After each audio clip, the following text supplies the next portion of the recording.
Fundação Roberto Marinho apresenta Globo Ecologia.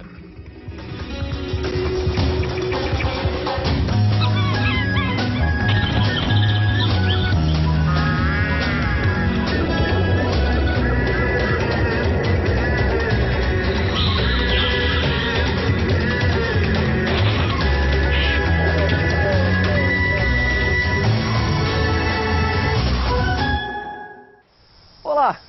O Globo Ecologia vai dedicar uma temporada inteira às florestas. Um tema tão importante e atual que a Organização das Nações Unidas elegeu 2011 para ser o Ano Internacional das Florestas.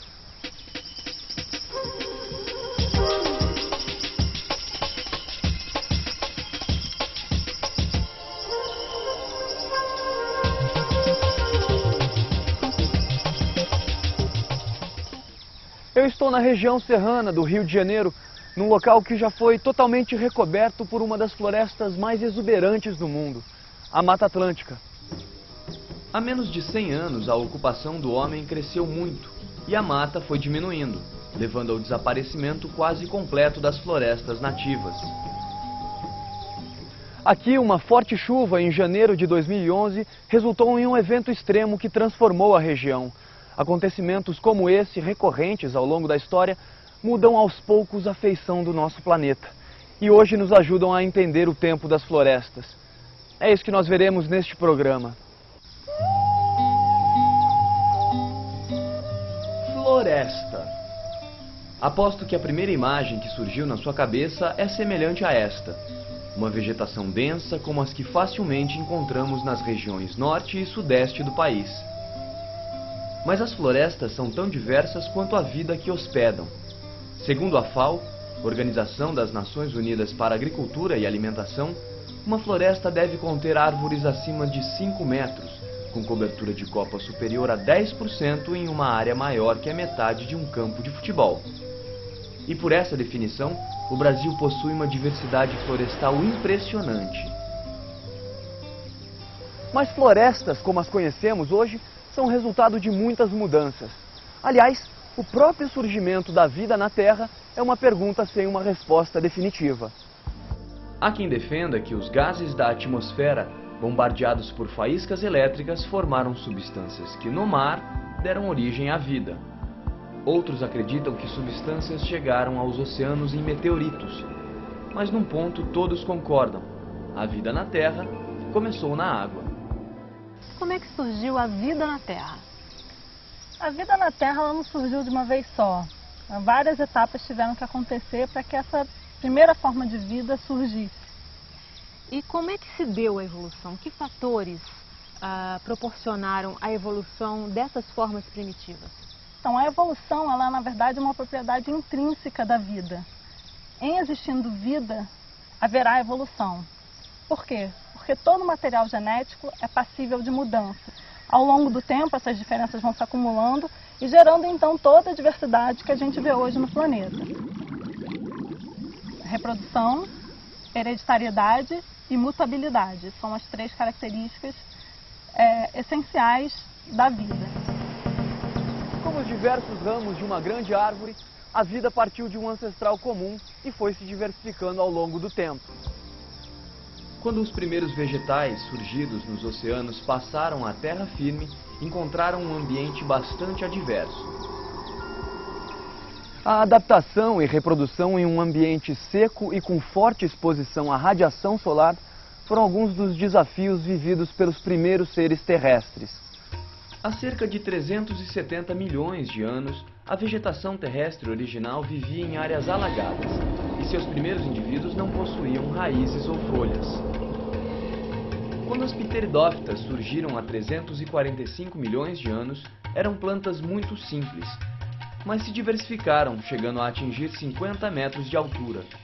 Um dos segredos foi o transporte mais eficaz dos nutrientes, das raízes até as folhas, uma adaptação essencial para que as plantas finalmente se fixassem na terra. Outras espécies foram surgindo e se diversificando, formando as imensas florestas que cobrem praticamente todas as áreas secas do planeta. No período Jurássico, há 190 milhões de anos, surgiram árvores com sementes dispostas em estruturas no formato de cones. Por isso, foram chamadas de coníferas.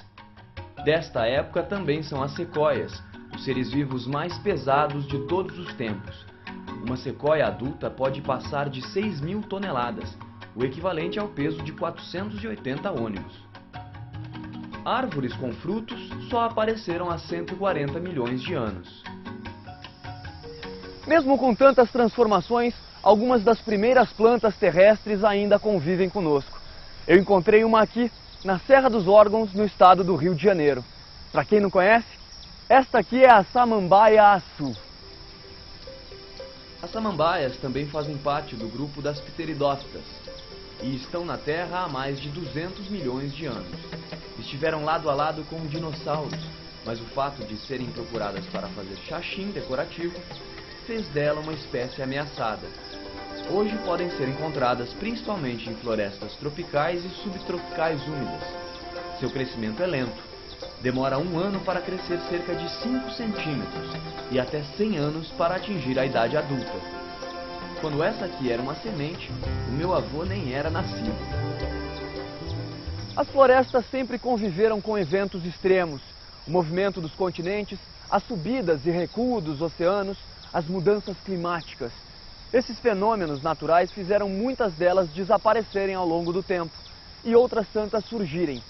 Essas transformações são importantes para a diversificação da vida na Terra. A história da vida na Terra está intimamente ligada à história geológica da Terra. Como as florestas se diversificaram? Na verdade, esse processo de diversificação das florestas, ele foi comum a todos os organismos. Há um dado momento na história evolutiva da Terra, existia apenas um supercontinente, que a gente chama de Pangeia. Como os ancestrais das linhagens de toda essa diversidade de plantas que a gente observa hoje já estavam presentes nesse supercontinente, com a separação deles houve um isolamento, impedindo então a troca de material genético entre essas linhagens isoladas em cada um desses continentes, e tempo, porque na verdade tempo e espaço são os dois eixos onde ocorre a evolução das espécies.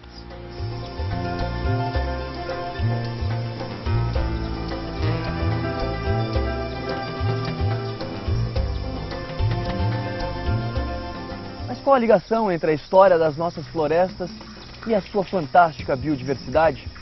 É o que nós veremos no próximo bloco. Fique ligado. Não perca também um método muito bacana para descobrir a idade de uma árvore. Não saia daí que o Globo Ecologia volta já.